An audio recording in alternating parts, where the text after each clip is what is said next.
SER Podcast. Estás escuchando El Abierto de Hoy por Hoy. Cada día analizamos las noticias más relevantes de la actualidad, las claves políticas, económicas y sociales, con las voces de los protagonistas y los distintos puntos de vista de nuestros tertulianos.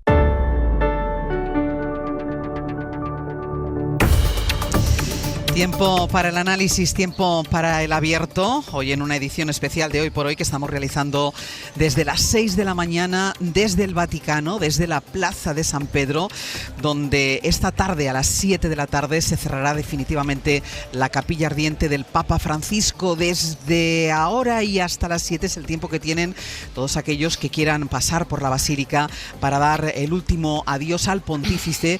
Y tengo que decir que la imagen de esta plaza ha cambiado completamente desde las 5:30 de la madrugada, cuando hemos llegado aquí por primera vez, hasta ahora mismo, porque no paran de abrirse posibles vías para que se vayan conformando las filas de todos aquellos que quieren pasar por delante del féretro del Papa Francisco. Para que se hagan una idea, el punto que hemos utilizado para hacer la conexión a las 8 de la mañana está ahora ya inundando de personas, de gente, de peregrinos que quieren entrar en la plaza, en la Basílica de San Pedro. Estamos aquí en una esquina de esta plaza con el Vaticano de frente, con el sol que de nuevo impacta sobre la fachada y con toda la gente que va entrando y saliendo de esta basílica, pasando y desfilando por delante de nosotros. Vamos a hacer desde aquí, desde este lugar privilegiado, esta edición especial de Hoy por Hoy, en estas horas previas a lo que va a pasar mañana, que también es muy importante, que es el funeral del Papa Francisco,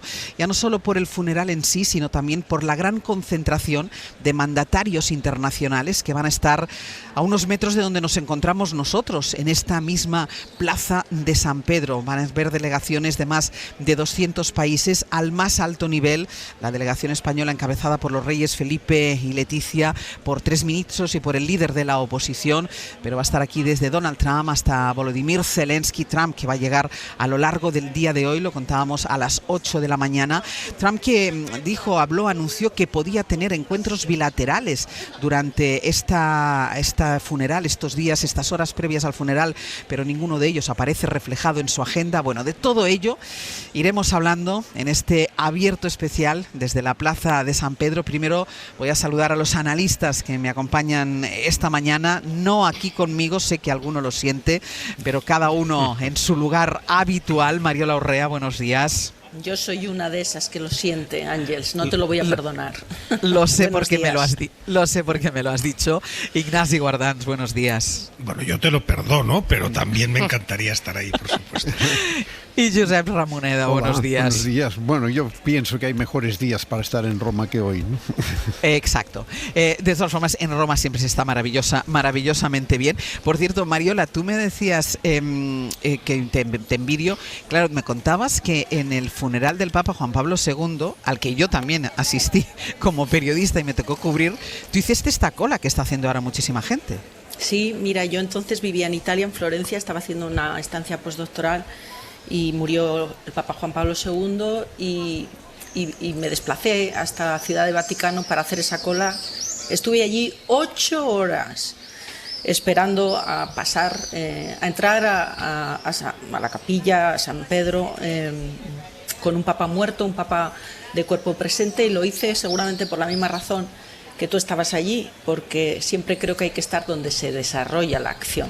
Y la verdad es que ahí descubrí algo que no se me ha olvidado nunca. Descubrí que la Iglesia es número 1 en organizar este tipo de eventos, que maneja la liturgia como nadie, obviamente, y que cuando alguien quiere enfrentarse a este interlocutor, tiene que saber hacer estas cosas, al menos tan bien como ellos. Yo recordaba también esas largas colas y a pesar de lo que lo estoy viendo hoy es espectacular. Yo creo recordar que cuando la muerte de Juan Pablo II las colas eran todavía mayores de las que se han producido aquí en estas últimas horas. Dejadme que os presente también a Paloma García Ovejero. Ella es jefa de prensa internacional de la ONG Mary's Mills. Fue una ONG que, recuerden, fue Premio Princesa de Asturias en 2023. Bueno, ella lleva la comunicación internacional, fue portavoz del Papa Francisco Francisco y subdirectora de la Oficina de Prensa del Vaticano, la primera mujer en ocupar ese cargo. Paloma, ¿qué tal? Muy buenos días. ¿Qué tal? Un placer. No hay por qué compararlo, pero yo no sé si tú recuerdas también el funeral de Juan Pablo II. Yo es que entonces vi una concentración de gente tal que pensé que nunca más volvería a ver eso. Sí. Ten en cuenta que fue un pontificado larguísimo, que viajó a todas partes y que de alguna manera era el primer fenómeno de masas de la Iglesia Católica. No te voy a decir que ahora estemos acostumbrados, pero hay otra manera de vivir los viajes o las idas y las venidas. Vamos a ver qué pasa el sábado. Vamos a ver qué pasa. Bueno, el sábado es mañana. El sábado es mañana. Qué semana más, mañana, más única. Mañana a las 10 de la mañana es el funeral, pero es evidente que la concentración humana, para que se hagan una idea los oyentes, el Vaticano tenía previsto cerrar la capilla ardiente esta noche, es decir, a partir de la medianoche cerrarla, y al final, a última hora de ayer por la tarde, dijeron que la iban a dejar abierta para que pudiera seguir entrando y saliendo gente a lo largo de toda la noche, y solo ha habido un paréntesis de muy poco tiempo para poder adecuar otra vez el féretro y donde está situada la capilla ardiente del Papa Francisco. Ignasi, ¿tú entiendes un movimiento de masas así?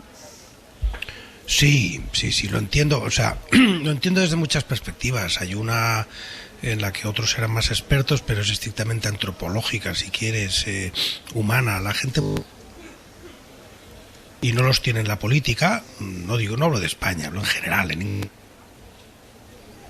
Creo que tenemos problemas. Espera, Ignasi, creo que hay algún corte en tu conexión. Vamos a ver si podemos recuperarlo y conectar bien a Ignasi Guardans, porque pierdo la conexión. Y entiendo, sabes, si tú estás ahí, entiendo que no soy yo quien la pierde, ¿eh? No, la perdíamos todos, efectivamente. La perdíamos todos.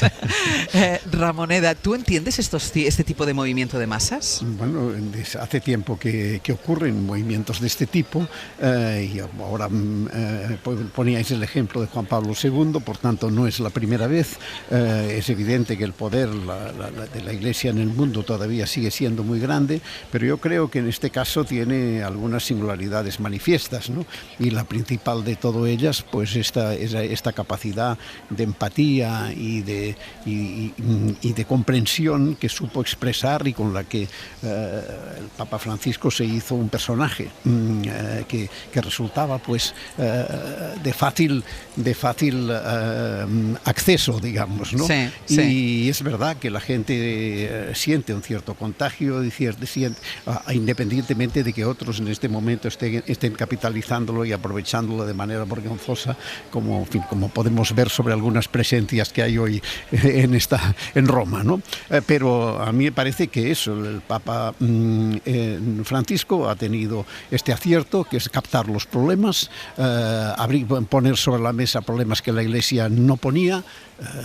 Evidentemente la Iglesia es una estructura muy difícil y complicada, cambios ha hecho muy pocos, conseguir que se avance en algunas direcciones casi nada, por ejemplo en la cuestión del rol de las mujeres en la Iglesia Católica, que parece mentira a estas alturas que estemos donde están,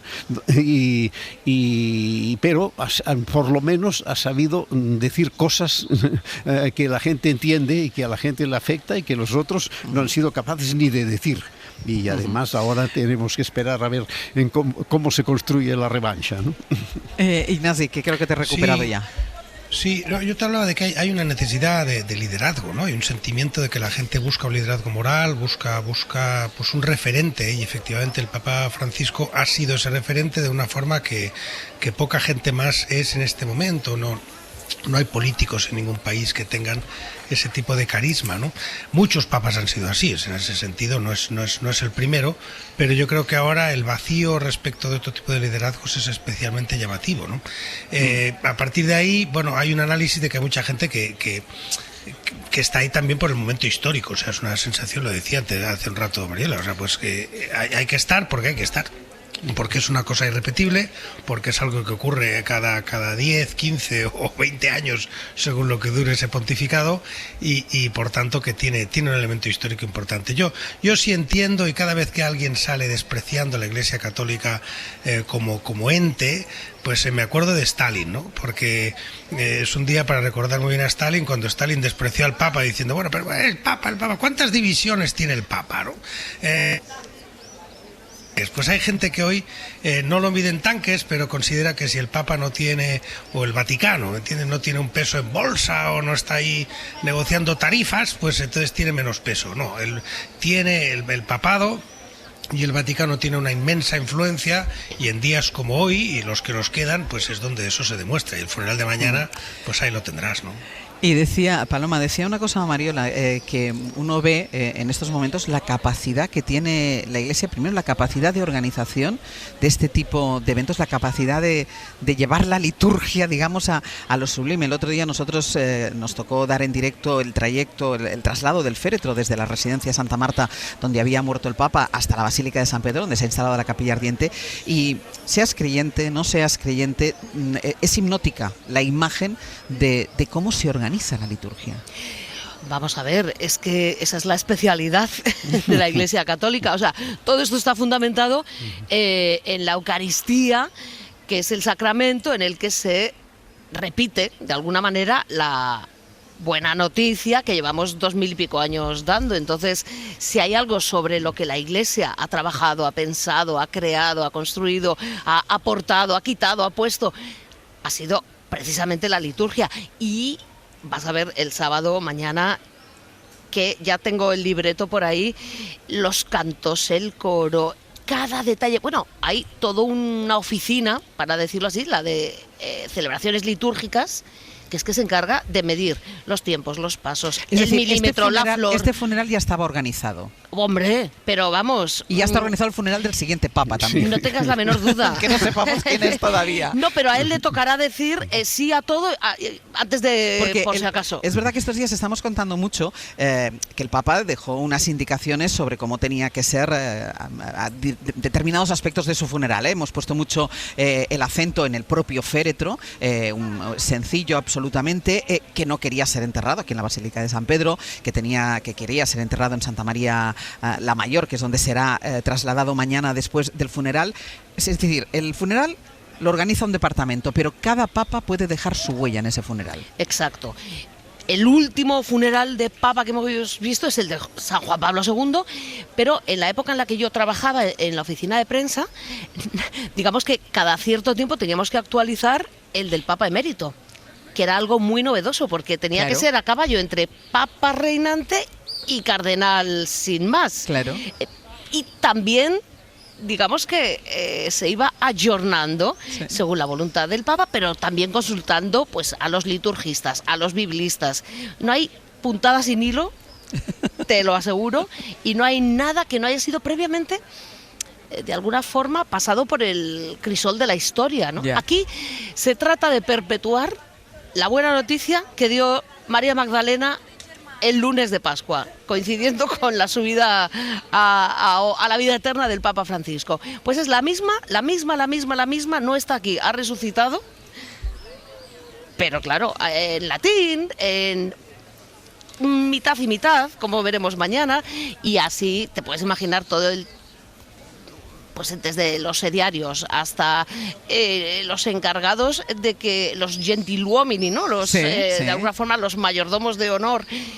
Está todo pensado. Todo pensado, y todo preparado. Voy a hacer una pausa y a la vuelta seguimos desde aquí, desde la Plaza de San Pedro, ya situados en un sitio que de alguna manera ya vamos formando parte de la propia cola que va a entrar, porque hasta aquí está llegando ahora la cola. No tengo claro si son los que entran o los que salen, pero hasta el lugar en el que estamos los medios de comunicación ha sido ocupado ya por toda esa gente que quiere pasar por la Basílica de San Pedro para dar su último adiós al Papa Francisco. Una pausa y seguimos.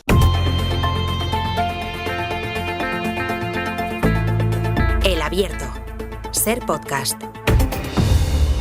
con Ignasi Guardans, con Mario Lorrea, con Josep Ramoneda, con Paloma García Ovejero, aquí conmigo en la Plaza de San Pedro y con los pájaros, Sastre, porque dices que se escuchan mucho los pájaros. Pero es increíble, sí. Es que te imagino rodeada de pájaros dando vueltas en tu cabeza continuamente.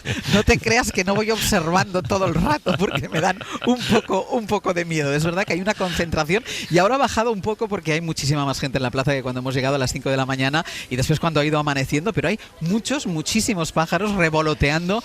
Pues ya verás por la noche las gaviotas. No, ya estaban esta mañana cuando hemos llegado nosotros. Atraídos por las masas, ¿no? No sé si atraídos por las masas, pero bueno, atraídos por nuestras mochilas sí, porque las hemos abandonado un momento y hemos estado a punto de perder alguna de ellas en el pico de una gaviota. Les decía que el aspecto, esto que estábamos comentando precisamente ahora, que cuando hemos llegado a las 5:30 de la mañana que esta Plaza de San Pedro estaba ocupada prácticamente solo por los pájaros y por los primeros medios de comunicación que nos íbamos concentrando, pero ahora esto ya es un ir y venir de gente que no, yo la verdad desde aquí donde me encuentro no sé dónde está el origen, ni sé dónde está el final, pero en alguno de estos puntos está el enviado especial de la SER, Pablo Morán. Pablo, cuéntanos. Hola Ángels, ¿qué tal? Buenos días de nuevo. Estamos en medio del mar de cabezas que tienes enfrente. Yo tampoco te puedo decir exactamente dónde empieza y dónde termina esta cola porque estamos acompañando a uno de los grupos a los que la organización redirige desde un lateral de la Plaza de San Pedro hacia uno de los controles de entrada a la Basílica. Lo estamos destacando desde primera hora. Se podría decir que lo que hay esta mañana aquí en la Plaza de San Pedro es una representación de la aldea global.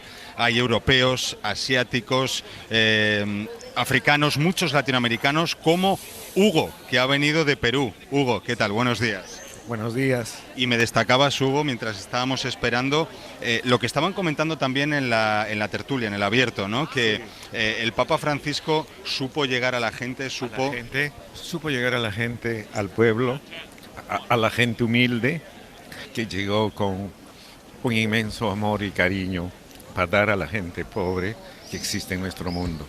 Me comentabas que hay dos imágenes que a ti te impresionaron especialmente. Una es la del Papa, ¿no? Cercano a los pobres, porque ha sido un papa del pueblo. Estaba más cercano a la gente humilde, a la gente necesitada, y de consecuencia nosotros tenemos un cariño, un afecto. Eco porque me encuentro yo acá en Roma para saludarlo. Muy bien. Hubo emoción ya porque estás muy próximo, ¿no? a entrar. Sí, estoy emocionado porque para mí es un sueño grande estar acá presente, al menos saludarlo y decirle chao, Papa.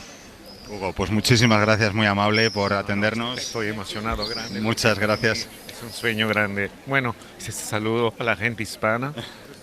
Ya ves, Ángels, la emoción que crece a medida que los fieles se van acercando a los controles. Una espera que se está haciendo más plácida porque las nubes se están retirando y el sol calienta, ya no hace tanto frío como a primera hora a las 5 de la mañana. Eso es importante, hemos visto salir el sol, después se ha ocultado y ahora ha vuelto a salir y empieza ya a iluminar buena parte de esta plaza de San Pedro. Joan Solés, corresponsal de la SER, ¿qué tal? Muy buenos días. Muy buenos días, Ángels. Joan, hay una actividad paralela a todo esto que estamos narrando ahora, este ir y venir de fieles, de curiosos, de turistas, y esa actividad paralela es la que mantienen los cardenales, que ya desde prácticamente el primer momento, tras la muerte del Papa Francisco, se van reuniendo en congregaciones, y hoy a las 9 empieza, creo que es la cuarta congregación ya de los cardenales.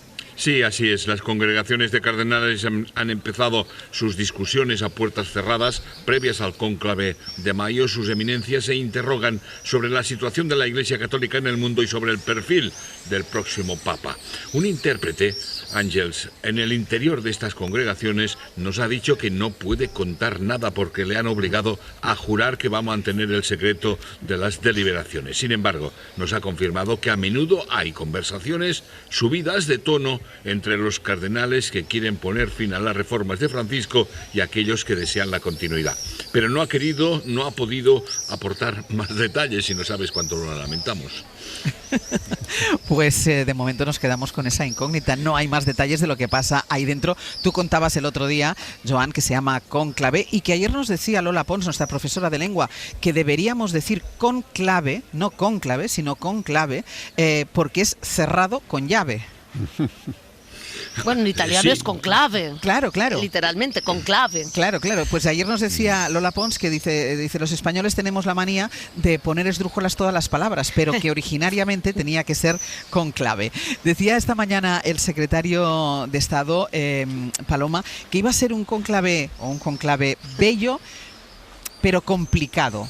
Bello porque hay representantes de más países que nunca, pero complicado porque la elección no va a ser fácil. No, pues complicado porque no hablan italiano, Ángeles. Porque el de la isla de Tonga o el del medio de la selva africana, tú me dirás, te lo aseguro. Pero tendrán que entenderse. Pero no hay ni intérpretes ni juramentos, dentro solo están ellos. Y el Entonces, Espíritu Santo. ¿Cómo se entienden? Si funcionó el Espíritu Santo y o la Torre de Babel, habrá que ver de qué parte salen, pero te aseguro que se entienden porque al final se organizan por grupos lingüísticos. Nada que ver con la película, que es maravillosa, los escenarios están perfectamente recreados, pero es ciencia ficción. Y cuando digo ciencia ficción me refiero también a la primera parte, no solo a la última. Los cardenales son hombres de una edad provecta. Sí. Que se saben cerca más del final que del principio y que tienen delante la Capilla Sixtina con esas escenas que a cualquiera, creas o no, como mínimo te hacen tragar saliva. Entonces, yo te puedo asegurar que, sin estar dentro de sus cabezas, claro, pero después de haber cubierto el cónclave anterior, ellos votan en conciencia. Y no necesariamente al que tenían pensado, y se redescubren los unos a los otros. Pero puede haber, Paloma, mucho más debate que en conclaves anteriores. ¿Puede Bueno, haber una iglesia más dividida que en conclaves anteriores? Yo creo que no. Esto va del sucesor de Pedro. Y San Juan Pablo II apareció de la nada. Pasaba por allí, fue el candidato de Compromiso porque no había forma de desbloquear eso. Yo, sinceramente... Y lo que diga Pietro Parolin es muy significativo porque además de ser un gran diplomático, es más listo que los ratones colorados. Sabe perfectamente elegir la palabra bello y la palabra complicado. Pero creo que en otras claves que no son las nuestras, con claves suyas. ¿Tú, Mariola, piensas que hay otras claves a la hora de tomar esta decisión en el seno de la Iglesia que no son las claves que tenemos el resto? Vamos a ver, la Iglesia, además de una organización religiosa, con todas las expresiones que ha señalado tu invitada, es una estructura de poder.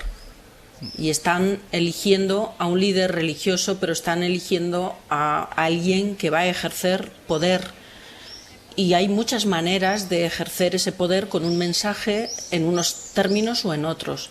Y por supuesto que este conclave es estratégico, porque lo que está en juego es una continuidad reformista, es decir, una continuidad en términos de legado de una iglesia más cerca de los desfavorecidos, extramuros del Vaticano. No es menor el detalle del lugar donde ha elegido Franciscus para tener su sepultura, extramuros del Vaticano, con esos que están extramuros del mundo al que quieren acceder, ¿no? Y por lo tanto creo que hay una lógica espiritual sin duda, pero no podemos despreciar, porque entiendo que hacerlo sería ingenuo, la lógica de poder. La Iglesia es poder también, es comunidad, pero la estructura es lógica de poder. Y en los conclaves, fíjate, soy capaz de pasar 8 horas en una fila para pasar a ver al Papa muerto, ¿qué no pagaría yo por estar escuchando esas sesiones? Casi tanto como tú, Ángeles, ¿no? Por supuesto, no podemos despreciar la lógica del poder. Mira que Paloma hay que decir algo, Paloma. Sí, a la crónica que ha hecho Joan Solés, el gran Joan Solés, déjame añadir que esas congregaciones generales para lo que sirven es precisamente para definir el identikit, que llaman los italianos, el retrato robot del Papa que necesita la Iglesia ahora. Y de esas congregaciones generales salió Bergoglio convertido en Papa, porque ahí hizo un discurso que marcó exactamente los puntos de la reforma del pontificado que después llevó o quiso llevar a cabo.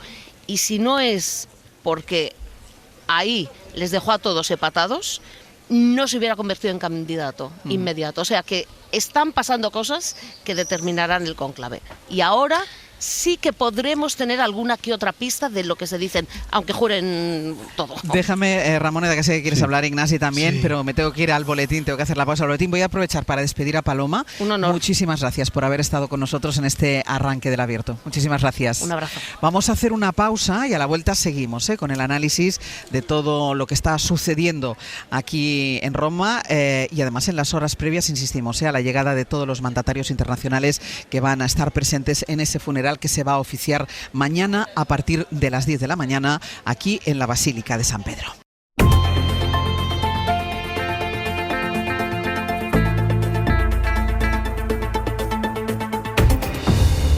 Edición especial de Hoy por Hoy desde la Plaza de San Pedro frente a la Basílica en el Vaticano. En el análisis están Mariola Urrea, Ignasi Guardans, Josep Romuneda. Ahora voy con ellos. Estábamos hablando sobre las dificultades que pueda tener este cónclave para la elección del sucesor del Papa Francisco, pero antes dejadme que vuelva a otro punto de esta Plaza San Pedro, abarrotada ya completamente, como les venimos contando desde hace rato, de gente que hace cola de ida y de venida para ver el féretro del Papa Francisco, y en la salida precisamente con aquellos que ya han pasado por delante de la Capilla Ardiente está Marina García. Marina, cuéntanos. Pues sí, he hecho todo ese recorrido desde la Porta Angélica, los controles, el altar de la Basílica con el cuerpo del Papa y ahora la salida por la otra ala de la plaza, siguiendo las indicaciones estrictas de las personas que controlan el protocolo. Y mientras seguía esa salida entre centenares de personas, Ángeles, rodeando la plaza, me he encontrado con alguien que entraba. Era el arzobispo de La Habana y cardenal cubano Juan de la Caridad, que precisamente iba a dar su saludo final al cuerpo del Papa y al que he aprovechado para preguntarle, cómo no, sobre este momento de transformación para la Iglesia. Fue lo que nos dejó el legado de servir a la humanidad, a la Iglesia, a los pobres, a los presos, a todas las personas, servir la paz en medio de los pueblos de la guerra. Ahora hace falta que lo que Él nos dejó como herencia espiritual y como enseñanza lo podamos llevar a la realidad. Es ahora esa nuestra misión. Esa es su misión, dice. Por cierto, ahora hace un rato estaba entrando a la Basílica, pero a las 9 tenía una cita muy importante. Él y los más de 100 cardenales que están en la capital se reunirán en el cuarto encuentro de las congregaciones de los cardenales, como contaba Joan. Una última cosa. Hoy el Corriere della Sera publica un artículo muy acertado sobre este desfile cada vez más habitual de cardenales por los alrededores de la plaza. Hoy el periódico italiano los llama los divos de la Iglesia, quien desfila con sus trajes rojos y de oro, cardenal cubano, y quien, ahí sí, llamando la atención por su austeridad, sigue vestido de negro normal, de párroco, como me encontré yo ayer por aquí a José Cobo, cardenal español y arzobispo de Madrid. Marina, gracias. Volveré contigo en un ratito. Seguimos con el análisis. Josep, estábamos hablando de si hay mucha diferencia entre lo que pasa. Se habla de un cónclave complicado. Si hay mucha diferencia entre lo que pueda pasar fuera del cónclave y dentro del cónclave, entre esa fractura que hay entre la Iglesia más tradicional y entre aquellos que de alguna manera quieren continuar con el legado del Papa Francisco. Por supuesto que hay una fractura entre una Iglesia más tradicional y otra que es esta que el Papa más o menos ha liderado, que intenta abrir caminos y abrir fronteras, por supuesto, y además, como en cualquier lugar que se tiene que hacer una elección y que la elección se hace, digamos, por mayoría, pues siempre se van configurando dos espacios, el que tradicionalmente llamamos de las derechas y de las izquierdas, para decirlo así genéricamente. Por tanto, es lógico que haya una confrontación entre sectores diversos, ¿no? Pero aquí hay muchos elementos estructurales que lo condicionan todo. Por una parte, esta cosa particular que es el colegio cardinalicio, que son personas nombradas para toda la vida y que dan como resultado pues una institución de una media de edad absolutamente provecta, que es un factor que evidentemente tiende por definición dinámicas conservadoras, ¿no?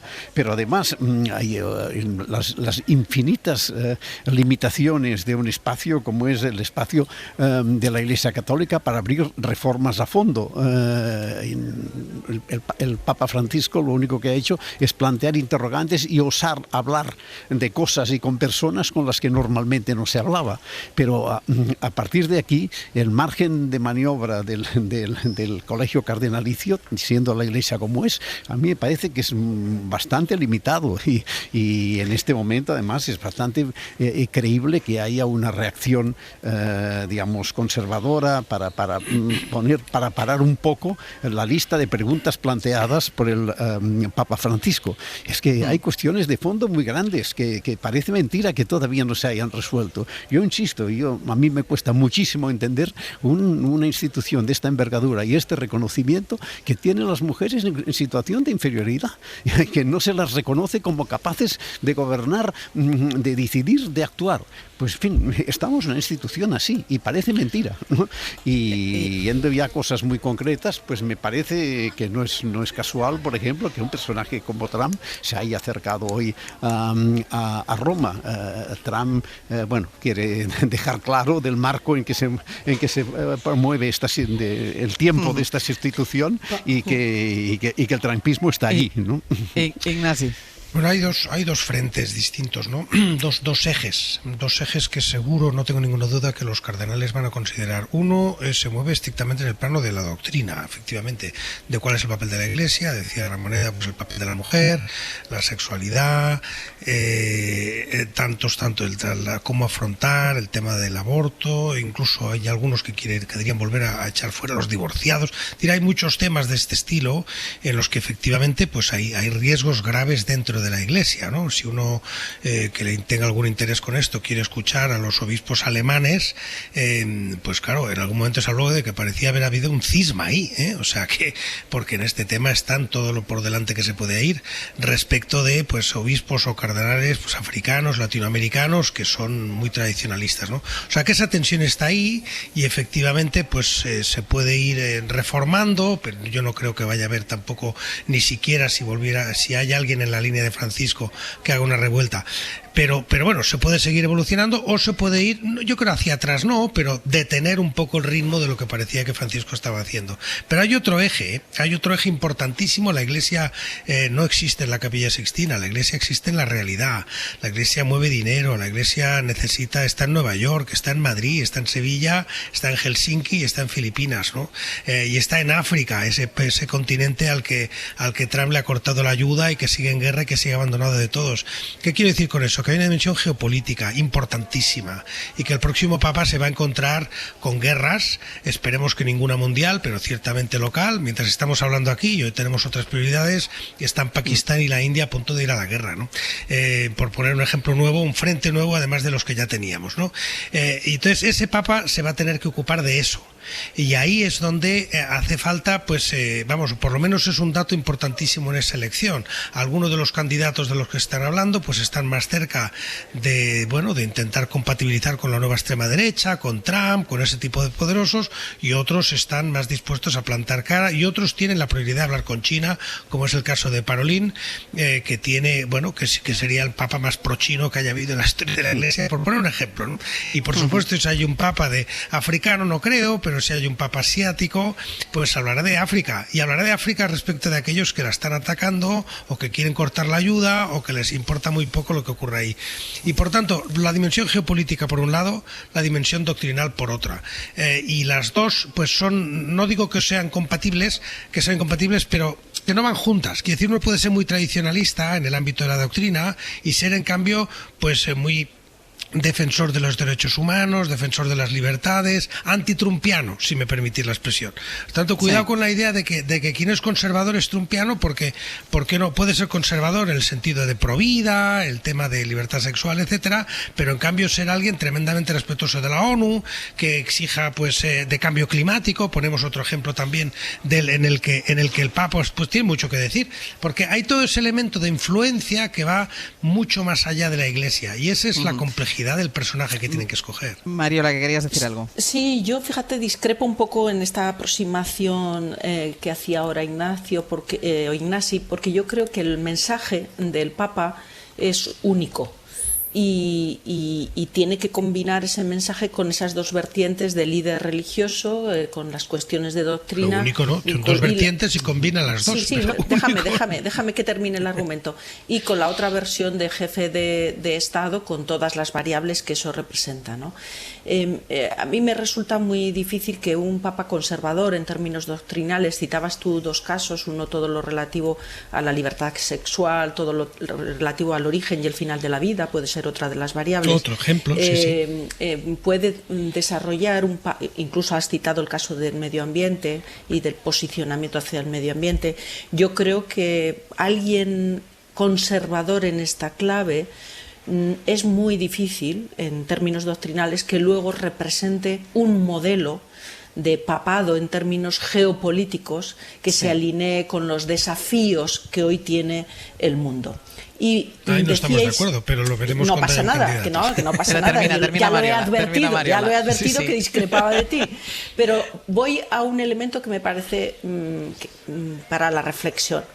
Precisamente porque de lo que estamos hablando es mucho más de un fenómeno religioso. El funeral de mañana es indirectamente, lo decías tú, Ángels, en el arranque de esta mañana, no deja de ser casi una cumbre internacional. Sí. Creo que es un error que el presidente Sánchez no esté allí. Y lanzo una propuesta para el debate. Yo hubiera preferido que en España no se hubiera dictado luto oficial. Decretado 3 días de luto. Porque creo que eso está cada vez más alejado de las pretensiones de la realidad social, y creo que a un partido y a un gobierno de izquierdas se le presume una acción más reformista en esta clave, y sin embargo creo que es el presidente del gobierno el que tiene que estar mañana en el funeral, porque ese funeral no es solo un ejercicio de liturgia religiosa, es un posicionamiento, es una toma de partido, una toma de posición acerca de los retos que tiene el mundo y de qué parte queremos estar unos u otros. Mira, pues dejadme que haga una cosa. Ramonedas, déjame un momento porque hago una pausa. A la vuelta, Joan Solés nos cuenta los detalles de este funeral y de esta asistencia masiva de líderes internacionales que lo convierten, como estábamos diciendo, en una auténtica cumbre internacional. Y a pesar de que en ninguna agenda figuren encuentros bilaterales, es evidente que los hay, ni siquiera aunque sea por la casualidad de encontrarse en un pasillo o en la misma fila sentados en el funeral. Hacemos una pausa y a la vuelta Soles nos cuenta cómo van estos preparativos del funeral y seguimos con el análisis. En esta edición especial de Hoy por Hoy, que hemos arrancado a las 6 de la mañana, ya saludando desde la Plaza de San Pedro frente a la Basílica donde está instalada la capilla ardiente del Papa Francisco. Estará abierta, ya saben, hasta las 7 de la tarde y el funeral será mañana a partir de las 10 de la mañana, por lo que también se están acelerando todos los preparativos, no solo aquí en la Plaza de San Pedro, sino también en toda la ciudad de Roma. Joan Solés, corresponsal, cuéntanos sobre el funeral. Bueno, sabemos a qué hora empezará, mañana a las 10, pero no sabemos cuándo terminará, porque tras la misa de exequias en la Plaza de San Pedro seguirá el cortejo fúnebre por el centro de Roma a velocidad de paso de hombre, con la posibilidad que los ciudadanos puedan ver pasar la comitiva e incluso incorporarse detrás, en la que será el último viaje de Francisco. En la Basílica de Santa María la Mayor, a 6 kilómetros de distancia del Vaticano, está prevista la ceremonia de túmulo, a la que el Vaticano ha invitado a inmigrantes, refugiados, pobres, enfermos y encarcelados en representación de los más desfavorecidos que Francisco defendió en su pontificado. La tumba del Papa difunto quedará situada en la parte baja de una pared entre dos capillas, la de Sforza y la Paulina, y se utilizará mármol de Liguria, posiblemente de Carrara, según el Vaticano, en memoria de los antepasados de Francisco. Acudirán 182 delegaciones internacionales, la mayoría o la mitad aproximadamente, representantes de jefes de Estado o de Gobierno. Y si me permites, Ángels, dos precisiones. En primer lugar, los pájaros que te rondan y que se filtran en antena son golondrinas.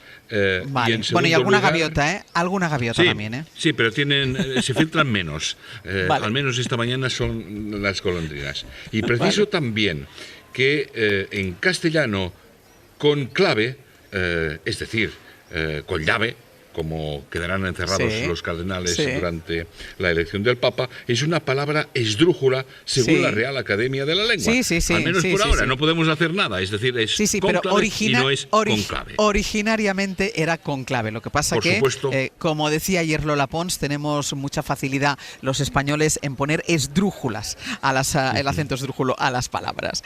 Solés, gracias. Muy bien, a vosotros, buenos días. Hasta luego. Bueno, vamos a continuar con lo que estábamos analizando. Decía Mario Larrea, debía estar aquí en este funeral el presidente del gobierno, ya no tanto por la liturgia, sino por lo que va a ser este funeral en cuanto a un encuentro de líderes internacionales en un momento de convulsión internacional muy importante. Decíamos antes, no hay tiempo. Pero durante el funeral para tanta reunión, claro. No exageremos eso. Pero yo no lo planteaba en términos de configurar encuentros bilaterales. Es estar ahí en este contexto mundial, en lo que representa el legado del Papa y en las luchas de poder por mantener o preservar o no el legado del Papa Francisco, es una toma de posición política. Es un acto religioso, es un acto de una sociedad religiosa, y en este caso a mí me parece muy bien la opción de darle una dimensión de contenido institucional. Va el jefe del Estado y el presidente Sánchez, pues desde su condición de líder de un partido laico, con todo el respeto del mundo, pero se queda en casa. Me parece a mí de una normalidad democrática pues muy razonable. España está representada. Estoy muy de acuerdo porque además entraría... Espera, por orden. Termina Ramoneda. España está representada por el jefe del Estado, pues ¿qué más? Y en cambio, pues sí, Sánchez actúa con la responsabilidad de un líder de una sociedad democrática, por tanto laica. Mi debate o el debate que yo propongo no es acerca de si la delegación que envía España es de suficiente nivel o no a una ceremonia religiosa. Ahí no está el debate que yo propongo. El debate que yo propongo es que la presencia del presidente del gobierno en ese acto, que no solo es religioso, es una toma de posición acerca del futuro del mundo, de las posiciones que están en discusión en el liderazgo, en todas las expresiones del mundo.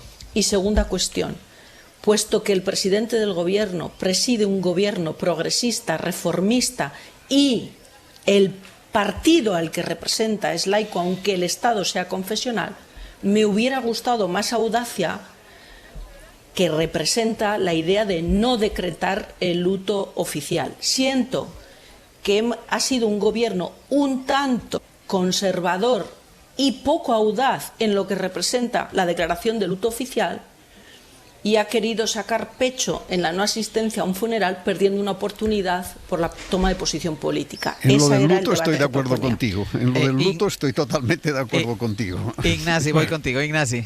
No, yo creo primero que la representación es excelente en la persona de quien representa a España internacionalmente, que es el jefe del Estado, y por tanto creo que en ese sentido quien quiera mandar un mensaje, pues el mensaje está ahí, están los reyes de España que representan a España.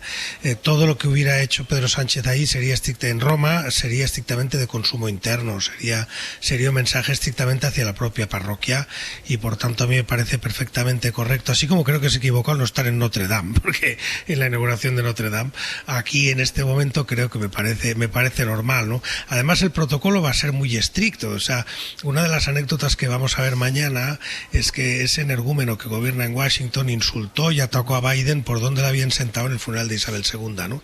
Y hizo una de esas cosas de este Biden miserable, pues mira dónde la han sentado, si yo fuera presidente estaría en primera fila. Bueno, pues mañana Trump no estará en primera fila, porque el protocolo del Vaticano es el que es, y el presidente de Estados Unidos estará en segunda, tercera o cuarta fila.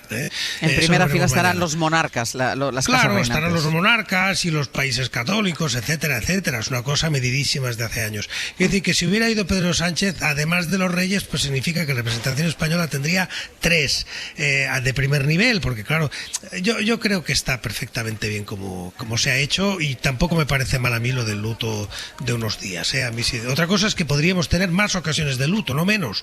A mí me parecía bien que a lo mejor caigan las banderas a media asta con la muerte de otras personas, ¿no? O sea, si el debate es por ahí, pues veamos qué otro tipo de ocasiones pueden justificar que España entera pues reconozca y homenajee a alguien cuando fallece. Pero a mí esta idea de que porque somos aconfesionales no se puede, me parece un error. Dejemos que los lutos los viva cada cual como lo siente, ¿no? No, los países tienen luto, perdóname, somos una comunidad. Bueno. Josep, sí que es filosófico esto, y tú de esto sabes más de filosofía que yo. No, somos una comunidad, y las comunidades, como las familias tienen lutos colectivos, y está el luto individual y el luto colectivo, y los lutos colectivos son lutos sociales, y España está perfectamente normal de tener ese luto de conjunto, sí. Os recuerdo, porque es un luto. Podéis oír de fondo seguramente cánticos, es parte de la cola que se entretiene. No sé, es que no tengo muy claro si esta cola que pasa justo por delante de donde estamos nosotros entra o sale del Vaticano, pero hay grupos que entran o salen cantando algunos cánticos. Mira, voy a hacer una cosa, voy a volver a donde está Pablo para que nos cuente cuál es la situación en otro punto de esta plaza, Pablo. Yo te lo explico, Ángeles, porque nos hemos subido a una de las estructuras que se están instalando para la ceremonia de mañana, y desde aquí, desde lo alto, se aprecia perfectamente cómo se está organizando toda esta marabunta, cómo se está organizando todo esto, y se parece, para que lo entiendan los oyentes, mucho al tráfico en hora punta de una gran ciudad. Es decir, el teléfono se abre y pasa el grupo de personas que esperan entrar a San Pedro hasta que el semáforo se cierra, para que salgan los que han pasado ya por la Basílica y han podido ver el féretro del Papa, todos ellos escoltados por voluntarios y estos servicios de seguridad, hoy todavía con un dispositivo mucho más amplio en esta plaza. Desde aquí vemos esos 2 ríos de personas que repletan los laterales de la escalinata de San Pedro, entre los que entran y los que salen, y en medio pues siguen los preparativos. Se ha instalado ya el altar principal junto a las 2 pantallas gigantes que proyectarán la ceremonia de mañana, y que de momento a esta hora están informando a los fieles de que la capilla ardiente de Bergoglio estará abierta este viernes hasta las 7 de la tarde. Y es una sensación que yo tengo, Pablo, pero como tú lo ves desde arriba y además hablabas de río, que sí que es verdad que hay mucha cola, pero es una cola que va fluyendo. O sea, yo creo que es tan larga que va caminando prácticamente todo el rato. Mira, el primer día de la capilla ardiente, el martes, nos decían los fieles que habían tenido que esperar hasta 4 horas, incluso más, para llegar al altar. Hoy no hay nadie que nos haya dicho que haya tenido que esperar más de 1 hora. Es verdad que desde que hemos hablado con ellos a las 8 de la mañana hasta esta hora ha llegado mucha más gente. Ha venido muchísima más gente, sí. Sí, se nota. Esto ya se parece a esa hora punta de la que te hablaba hace un momento. Pero desde luego que parece que todo va mucho más fluido, va todo mucho más rápido que las primeras horas de la capilla ardiente, sí, desde luego. Pablo, gracias. A ti, hasta luego. Pues vamos a hacer una cosa, como hay otros asuntos de la actualidad que yo creo que merecen el análisis de nuestros analistas de esta mañana. Uno de ellos, además, tuvo su origen en una noticia que adelantó la cadena SER el otro día a las 8 de la mañana, que era la compra de esos 15 millones de balas a una empresa israelí vinculada al gobierno de Benjamín Netanyahu, y la marcha atrás que ha dado el gobierno, el propio Pedro Sánchez, ordenando que no se ejecute esa compra, esos 7 millones de euros que había que pagar por esas balas. Sastre, te dejo a ti con ello, ¿te parece? Me parece. Vale, pero yo no me voy muy lejos de ti, ¿eh? Bueno, estás a miles de kilómetros de mí, en realidad, pero entiendo lo que creo que quieres decir. Quiero que notes mi aliento en tu cogote. Lo noto, sí. De Vale. hecho, vivo con él. Vivo con él. Luego volvemos, si te parece, a Roma. Porque, sí. Exacto, a lo largo de la mañana nos iremos conectando en esta edición especial de Hoy por Hoy. Chicos, gracias. Cuidado con las golondrinas. Hasta luego. Hasta luego, chao. Volvemos luego con ese asunto que ahora mencionaba Ángel, si os parece, Mariola, Ignasi y Josep. Y voy a incorporar en la conversación también a Guillermo Lerma. Hola, Guille, buenos días. Hola, buenos días, Astor. Para ampliar, Guillermo, lo que nos contabas ya a las 8 de la mañana, tenemos, por ir actualizándolo, la reacción que ayer escuchamos, las declaraciones, en fin, que ha hecho un portavoz del ministro de Exteriores israelí, que dice que España se sitúa en el lado equivocado de la historia, que cree que España se está equivocando. Sin embargo, en el Ejecutivo lo que consideran es que fue un fallo la decisión de Marlaska, que estuvo durante varios días diciendo que, agarrándose a un informe de la Abogacía del Estado que parecía que justificaba que tuviera que ir adelante ese contrato, esos 15 millones para comprar, esos 7 millones para comprar 15 millones de balas a una empresa de Israel vinculada al gobierno de Netanyahu. De momento lo que tenemos es la desautorización de Sánchez y lo que no hay, Guillermo, son reacciones del ministro Marlaska.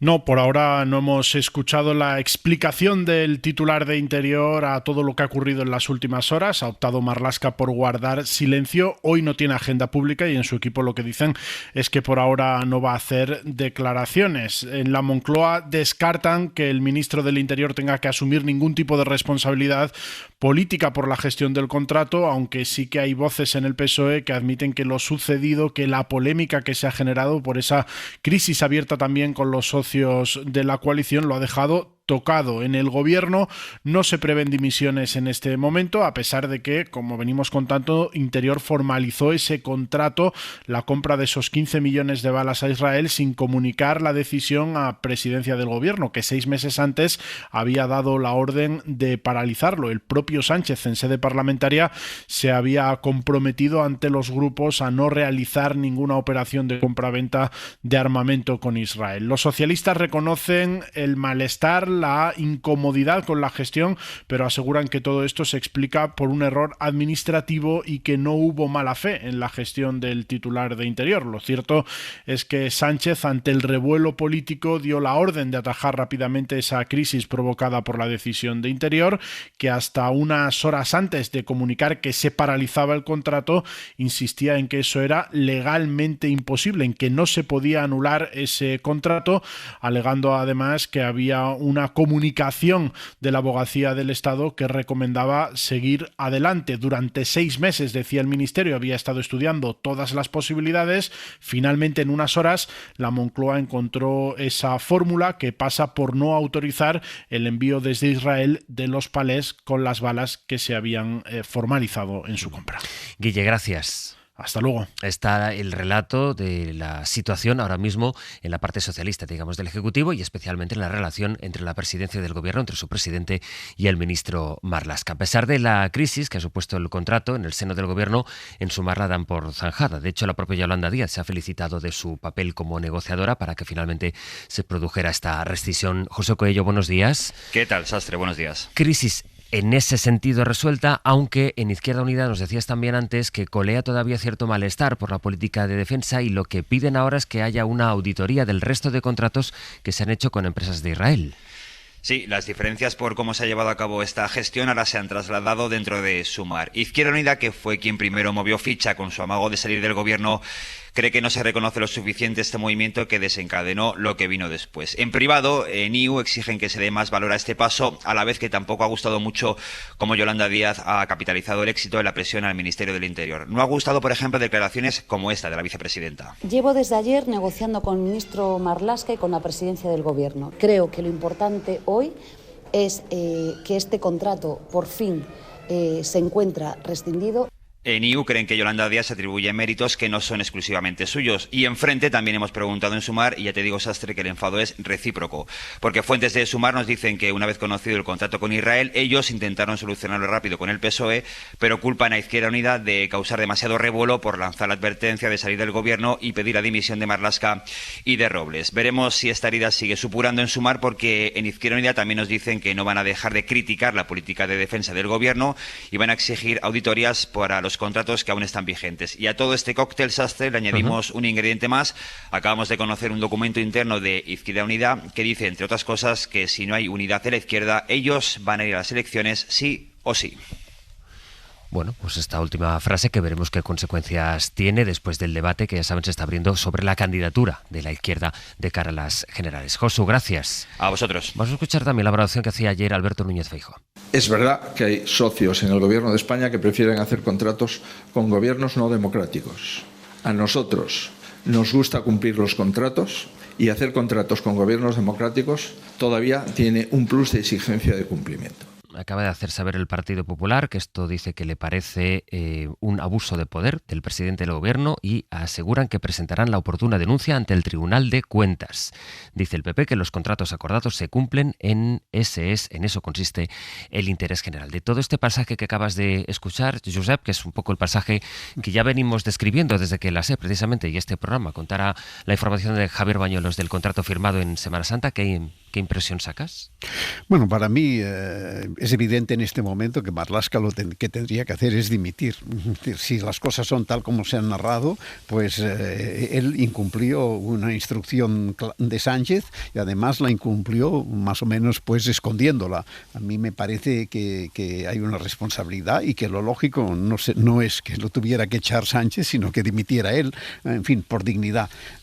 Me parece que además la situación es tan manifiesta con las informaciones que llegan hoy de que, aprovechándose la circunstancia actual en que los focos de atención están en otros sitios, Israel sigue en una ofensiva desgarradora de destrucción de Gaza, que digamos que cualquier relación con este mundo me parece que sería irresponsable desde todos los puntos de vista. Por tanto, pues creo que aquí lo único que falta es que Marlaska dimita, porque se ha puesto en una situación que creo que personalmente él debería ser el primero en darse cuenta que no tiene sentido, ¿no? Es llamativa la fotografía que ilustra la portada del diario El Mundo. Se ve la reunión ayer en la Zarzuela del Consejo de Seguridad Nacional que presidió el rey. Está a la derecha del rey el presidente del gobierno y luego vemos con una cara muy muy seria, en efecto, al menos en esta instantánea que ha escogido El Mundo para su primera, a Marlaska, del que habla el editorial del País. Dice: muchas veces la coherencia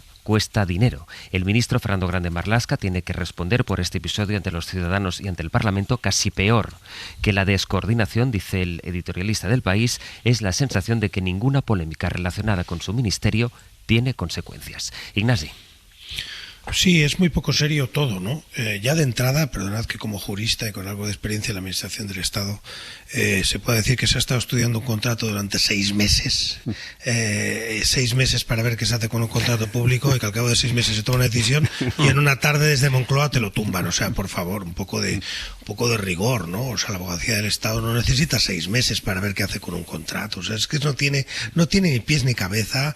Hay efectivamente una falta de sensibilidad política extraordinaria por parte del ministro en el momento inicial del contrato, porque me cuesta imaginar que si este contrato todavía no se ha pagado, estamos hablando de un contrato celebrado, no sé, hace 10 años, ¿no? En el que teníamos unas relaciones con Israel distintas. O sea, ese contrato que debe tener 1 año, pues 1 año ya estaban las cosas mal. 2, pues también estaban las cosas mal. Quiere decir que ya de entrada haberlo firmado era complicado. Así que yo estoy bastante de acuerdo con Ramoneda.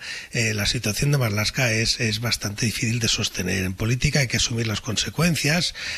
También, si realmente no tenía más alternativa, pues haber dado la cara desde el primer momento y su situación política sería distinta, ¿no? Decir, mire, pues tengo este problema, lo comunica, dice que, bueno, pues lo vamos a pagar porque si no se perderá el dinero y con ese dinero se pueden hacer otras cosas, yo qué sé, y necesitamos esas armas, pero o esas municiones, ¿no?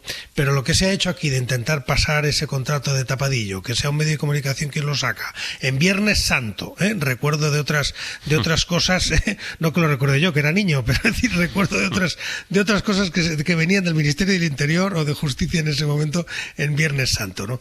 No, me parece muy poco serio y creo que efectivamente hay un tema de dignidad, más allá también del teatrillo de Sumar y del juego que tienen ellos allí, que es todo también muy de cara a su propia galería, ¿no? Sí, exacto. Mariola.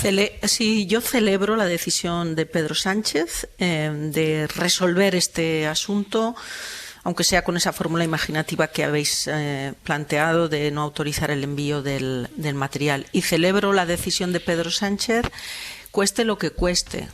Tengamos que pagar o no tengamos que pagar el dinero que cuesta ese contrato que ya no interesa, y también aguantando las declaraciones que hemos conocido también desde el gobierno de Israel. España está en el lado correcto de la historia y la prueba de ello es la anulación de este contrato, que dota de coherencia a la acción política de este gobierno en relación con lo que está ocurriendo en Gaza. y no es razonable que no se deriven de lo ocurrido ninguna responsabilidad política. Es bochornoso hablar de fallo administrativo. Quien está al frente de un ministerio asume la responsabilidad política de lo que allí ocurre, en lo bueno y en lo malo. Y obviamente me uno a las voces de mis compañeros que ponen obviamente en cuestión la continuidad del ministro del Interior, por voluntad propia debería ser. Entiendo que el presidente no desee en estos momentos cesarlo, pero vamos a ver si en poco tiempo no vemos cambios significativos en ese o en otros ministerios. ¿Tú crees en este momento en el que la legislatura pues está ahora ya muy enfocada desde la llegada de Donald Trump a la Casa Blanca la situación internacional y que eso parece haber despejado el asunto que centraba, que capitalizaba el debate político nacional, que era la falta de apoyos para los presupuestos y cierta inestabilidad parlamentaria del gobierno? ¿Crees, sin embargo, Mariola, que a pesar de este escenario interno, Sánchez podría afrontar esa exigencia de o tomar él las responsabilidades que en este caso Marlaska no parece que vaya a tomar? Yo no veo políticamente hablando al presidente del gobierno en una acción de cese exclusivamente al ministro de Interior, haciéndole cargar con, digamos, un coste político, una sanción en términos políticos. Si el ministro del Interior no da un paso adelante y no abandona, la pregunta es si es sostenible y en qué posición de fuerza queda un ministro del Interior tan desautorizado. La cuestión es que toda acción política implica reforzar o deteriorar al conjunto de personas que compongan en el equipo de gobierno. Y yo, más allá de la cuestión puntual del ministro Marlaska, al que veo absolutamente quemado en términos políticos, veo también un gobierno desgastado que necesita hacer frente a momentos muy relevantes si quiere verdaderamente agotar la legislatura. Sí, no, yo entiendo que es Marlaska el que tiene que dimitir, y si no dimite, entonces ya es cuestión de Sánchez decidir si aprovecha para hacer una renovación más o menos general o no, pero la responsabilidad en este momento la tiene que tomar, a mi entender, Marlaska, que es el responsable de la situación que ha creado. Sí que hubo algo, decías, Ignasi, del momento en el que se tomó la decisión de la firma del contrato, pero sí que hay algo evidente, que es que el compromiso de Pedro Sánchez de no cerrar ningún tipo de contrato con Israel ni con empresas que estuvieran, como es el caso, vinculadas con el gobierno de Netanyahu, es un compromiso que adquirió el presidente del gobierno en sede parlamentaria. Por tanto, esto lo conocía todo el mundo. Sí, porque además, cuando hablamos con Israel, aquí el lenguaje traiciona, ¿no? Acuerdos comerciales con empresas de Israel, pues que yo sepa, no hemos cortado relaciones diplomáticas y seguimos teniendo relaciones comerciales. Pero de ahí a contratos de defensa con empresas vinculadas al gobierno de Israel. No empresas en Israel, sino empresas que son efectivamente directamente vinculadas al propio poder público, al que cuando menos ponemos en cuestión si es genocida, que está cometiendo crímenes de guerra, está clarísimo, llámense genocidio, llámense de otra manera. Es decir, que efectivamente es lo que quiero decir, que esto no es un tema de la abogacía del Estado dijo no sé qué o no sé cuántos. Alguien en el Ministerio del Interior ha puesto de hecho de socapa un sayo, o sea, le dice, oye, el presidente del gobierno que diga lo que quiera, que aquí contratamos con quien nos da la gana. Esa es la sensación que da, porque al final esto, en algún despacho del Ministerio del Interior, vamos a visualizarlo cinematográficamente, en algún despacho del Ministerio del Interior, alguien ha tenido delante un expediente, ha tenido meses para decir con quién contratamos, porque Israel no es el único fabricante de municiones del mundo, ni el único. Esto deriva de una compra previa de pistolas, si entiendo bien, o de arma corta, ¿no?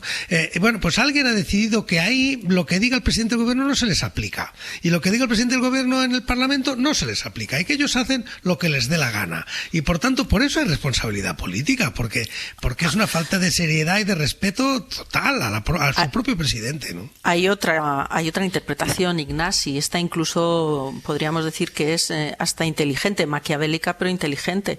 La otra opción es que no se hayan enterado. La otra opción es que el titular del ministerio no se haya enterado cuál es el posicionamiento del presidente del gobierno sobre esta temática, cuál es la coherencia o cuáles son los elementos que configuran la coherencia de la política exterior de España en relación con Israel. Y la pregunta entonces es, por acción o por omisión, ¿Debe estar este ministro al mando de esta cartera? Cualquiera de las preguntas que sugiere el asunto, desde luego, tienen una respuesta que es muy, muy complicada para Fernando Grande Marlaska, y quizá eso explique que de momento no haya dado ninguna respuesta ni explicación de cuál es su versión de lo que ha ocurrido. Y luego, ya que implícitamente citaba Ignasi al Partido Comunista en aquella apelación que has hecho a la Semana Santa, un Viernes Santo, otro Viernes cuando tú eras Santo. niño, dejadme preguntaros por la situación en la que queda, pues efectivamente, Sumar y su relación con Izquierda Unida, con esto que nos acababa de contar Josu, ese documento interno que dice Izquierda Unida va a ir sí o sí a las elecciones, y luego estas declaraciones de estos días de Yolanda Díaz, Josep, diciendo que ha sido su presión la que ha doblado el brazo del gobierno. Esto es ya un mundo en el que es difícil meterse, porque como siempre tiene esta tendencia a la dispersión en vez de buscar la forma de encontrarse unos y otros, pequeños liderazgos que se pisan unos a otros. Lo hemos visto tantas veces, esta historia de la izquierda, lo que fue en su momento Podemos y lo que es ahora, es la típica historia anunciada de cualquier momento, digamos, de expansión y de crecimiento de un grupo de estas características. Lo hemos visto tantas veces que hasta ya da un poco de melancolía entender la incapacidad de encontrar las vías y acabar siempre en pequeños liderazgos personales de recorrido bastante limitado. Y es un episodio más. Y esto a qué conduce? Pues a la fragmentación en la que están en este momento, que poco a poco les está haciendo perder peso, y que aún tienen una pequeña influencia por la capacidad de provocar algún fracaso legislativo al gobierno, pero que esto o hay un cambio inimaginable en este momento que vuelve a reunificar estas fuerzas y a darles un poco de perspectiva y de sentido, o es lo que son, que desgraciadamente lo hemos visto demasiadas veces. Mariela.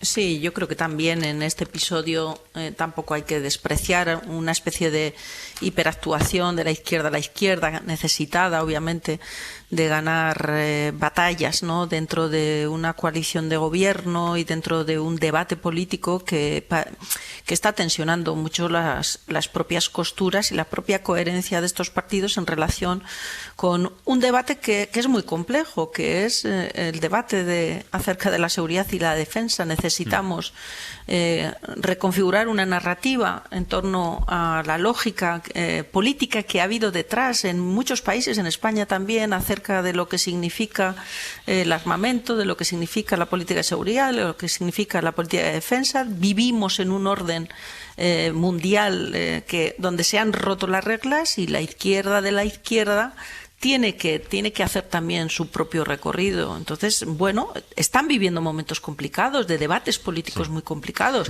y aquí quizá también, bueno, pues algunos ganan un poco de aire. Me queda un minuto, Ignacio, para ti. Sí, la izquierda tiene que hacer su propio recorrido, totalmente de acuerdo, pero el PSOE también tiene que hacer pedagogía, ¿no? Porque lo que puede hacer eso es como siempre en comunicación política, el espacio lo ocupan otros. Yo no he escuchado, más allá de algún discurso del presidente del gobierno, no he escuchado un discurso serio sobre la defensa. Es más, a veces pareció, cuando empezó a salir este tema, que realmente la defensa pues era tener mejores laboratorios científicos o mejores no sé qué, ¿no? No, hay que hablar de defensa. Ya lo hemos tenido esa conversación aquí, puede tener muchos matices, y si no, pues dejas ese espacio que efectivamente pues sea Yone Belarra la que acabe explicando lo que necesita España, ¿no? Y acabe acusándote de crimen de guerra y belicista, no sé cuántas cosas. Y de hombre de la guerra. Claro, de hombre de guerra. ¿Y eso por qué se puede hacer? Porque no hay nadie, porque la ministra de Defensa, que también tiene su propio perfil, pues no está articulando un gran discurso político, está hablando muy a corto plazo. Y es el presidente del gobierno que tendría que hacerlo, y la propia, lo que sea, la ministra de Hacienda, que esto va a tener dinero por medio, ¿no? Claro. Obviamente, grandes recursos. Quiero decir, falta una actuación seria por parte del gobierno de comunicación, y evidentemente eso, mientras no se haga, pues está dejando que la izquierda de la izquierda esté con ese lenguaje populista e infantiloide, lo digo así, profundamente infantiloide, que son las voces que se están escuchando desde ahí. El cierre de este abierto va a ser un poco como ha sido su inicio, escuchando de nuevo las golondrinas y las gaviotas que revolotean todavía por la plaza de San Pedro del Vaticano. Vaticano, Ángeles. Y yo también estoy revoloteando por la plaza de San Pedro del Vaticano. Mira, muy breve. No te quería meter en la metáfora, pero en fin. Pero vamos, pero es que te has mordido la lengua, así es que te conozco. No, simplemente muy breve, simplemente para decir que han cambiado la hora de cierre de la Capilla Ardiente. Estaba prevista a las 7 de la tarde y adelantan el cierre una hora. Entiendo que para hacer todos los trabajos que quedan por hacer aquí en la plaza de cara al funeral de mañana, y que todo el mundo que va entrando y saliendo, todo el mundo destaca la rapidez y la fluidez con la que va estas colas. Es decir, sigue siendo la plaza estando completamente ocupada por aquellos que quieren despedir al Papa Francisco, pero que la gente se lo está tomando además con mucha filosofía porque va mucho más rápido de lo que ellos se lo imaginaban. Y a las 6 cierra la Capilla Ardiente. Pues si te parece, a las 12 para cerrar el programa volvemos allí, a Roma. Pero igual cambio de sitio, ¿eh, Sastre? Vale. No digo más, ¿vale? Si es porque vas a dedicarte 2 horitas a buscar qué souvenir me traes de Roma, no me va a parecer mal. Venga, pues voy a dedicarlo a eso. Hasta luego. Venga, hasta ahora. Hoy por hoy noticias. Ser podcast. Hace más de un año ya. Sergio Castro, Pepe Rubio, buenos días. Muy buenas. Y a partir de las 10, en Hoy por Hoy... Pues mira, hemos tenido que esperar a que venda más de 100.000 ejemplares para traer a David Uclés. Así que viene David Uclés a partir de las 10 con La Península de las Casas Vacías. Será nuestro libro de la semana y también serán libros de esta semana todos aquellos que quieran nuestros oyentes recomendar en el 900 100 800, porque se abren ya teléfonos para el 900 100 800 para que donen libros nuestros oyentes, ese libro que les marcó y que quieren que lea el resto. Y a partir de las 11, con Fernando Melodía de Seducción Neira, vamos a conocer algunas historias, como por ejemplo la doble presencia de Leonor Watling y Leo Sidran, que presentan en exclusiva aquí en este programa un proyecto conjunto, Leo y Leo, que va a tener un álbum en septiembre y que esta mañana, además de contarnos ampliamente en qué consiste este proyecto, van a cantar una de las canciones del disco. En una semana en la que el EGM ha dicho lo que ha dicho, oh vaya, qué casualidad, no hay auditoría, Aitor no puede venir. Vaya por Dios. Qué cosas pasan, así que conectaremos con Roma para conocer las cosas del Papa a través del testimonio de la mama.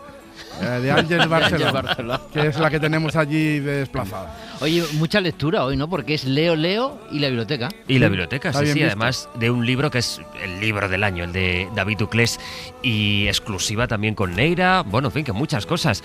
Chicos, gracias, y gracias también a Mario Laurrea, a Ignasi Guardans y a Josep Ramoneda. Os deseo un buen fin de semana. Igualmente.